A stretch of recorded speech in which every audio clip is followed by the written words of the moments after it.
নিজে পুত্রবধূকে জিজ্ঞাসা করতে পারে না, স্ত্রীর মাধ্যমে জিজ্ঞাসা করতেছে যে তোমার পুত্রবধূকে জিজ্ঞাসা করো সে কোত্থেকে সুঘ্রাণ ব্যবহার করে, সে রাস্তা দিয়ে বাহির হয়, পুরা পাহাড় কেন, মক্কা কেন চতুর্দিকে সুঘ্রাণে মোহিত হইতে থাকে। সবাই আমাকে বিরক্ত করতেছে। তো বলতেছে শোনো, আমিও তোমাকে বলবো বলে ভাবছিলাম। আমেনা যখনই গোসলখানার থেকে বাহির হয় আর আমি ঢুকি, মনে হয় যেন গোসলখানা কেউ সুঘ্রাণ দিয়ে প্যাক করে রাখছে। আমি জিজ্ঞাসা করব কিন্তু ভাবতে লজ্জায় জিজ্ঞাসা করতে পারতেছি না যে এক তো স্বামী হারা পুত্রবধূ, স্বামী নাই, বড় দুঃখী। আমি তাকে জিজ্ঞাসা করব তো জিজ্ঞাসা করব কি করে? চলো দুইজনে মিলেই জিজ্ঞাসা করি। আমেনাকে ডাইকা জিজ্ঞাসা করতেছে, বেটি জিজ্ঞাসা করার ছিল না, কিন্তু সমাজে মুখ দেখাইতে পারতেছি না, তোমার এই শরীর থেকে সুঘ্রাণ কি করে বাহির হয়, সুঘ্রাণ ছড়ায় কি করে? তুমি কোত্থেকে খুশবু আনো, সুঘ্রাণ আনো আর লাগাও যে তুমি বাহির হইলে চতুর্দিকে মোহিত হইতে থাকে।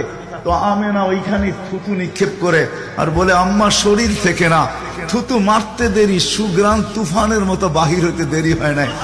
বলছে আম্মা সুঘ্রাণ শরীরে না, শুধু আম্মা এই থুতুতে পর্যন্ত সুঘ্রাণ।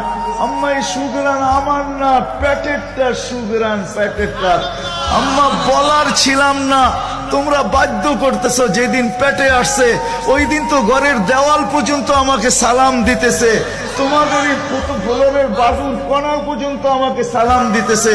আম্মা আমি বাহির হইতে দেরি, মেঘ উড়া এসে আমাকে ছায়া করতে দেরি করে না।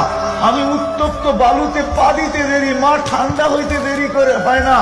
মা আমি উত্তপ্ত পাথরে পা দিতে দেরি, মা ঠান্ডা হইতে দেরি হয় না। আমি বাহিরে বসে থাকি, আকাশের তারাগুলা এসাকে আমার সালাম দেয়। মা যেদিন পেটে আসছে ওই দিন 12 জন রসুল এসে আমাকে সালাম দিছে। ওই রাত্রে আইসা মা আমাকে মারিয়াম, মা আমাকে আসিয়া, মা আমাকে উখতা মুসা কুলসুম, 3 জন এসে আমাকে মালা পড়ায় গেছে যে দুজাহানের বাদশা তোর পেটে চলে আসছে। মা শুধু এইখানেই ক্ষান্ত না, আমি যখন বাহির হই তো বারুর করা পর্যন্ত আমাকে সালাম দিতে থাকে। কুয়ার পাশে যখন যাই মা, তো আমাকে আর রশি দিয়া, ওই দিনের পর থেকে আজ পর্যন্ত রশি দিয়া পানি উঠাইতে হয় নাই।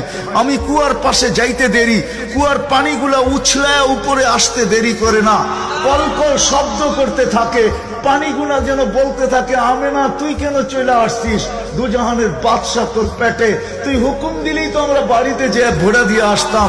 মা মক্কার মেয়েগুলাকে জিজ্ঞেস করো না, আমি কুয়ার পাশে যাইতে দেরি, মা এরা আমার হাতে পায়ে ধরতে দেরি করে না যে ফাতেমা, আমেনা তুই এখান থেকে যাইস না, তুই গেলে কুয়ার পানি নিচে চলে যাবে, আমাদেরকে রশি দিয়া তুলতে হবে, তুই দাঁড়ায় থাক, তোর পায়ে পড়ি, পানি নিচে যাবে না, আমরা ভরা নেই আমাদের বর্তনগুলা, তোর বর্তনটাও ভরা দিব, তোর বাড়িতেও পৌঁছায় দিব, তুই দাঁড়ায় থাক, তুই চলে গেলে কুয়ার পানি নিচে চলে যাবে। হায় হায় হায়।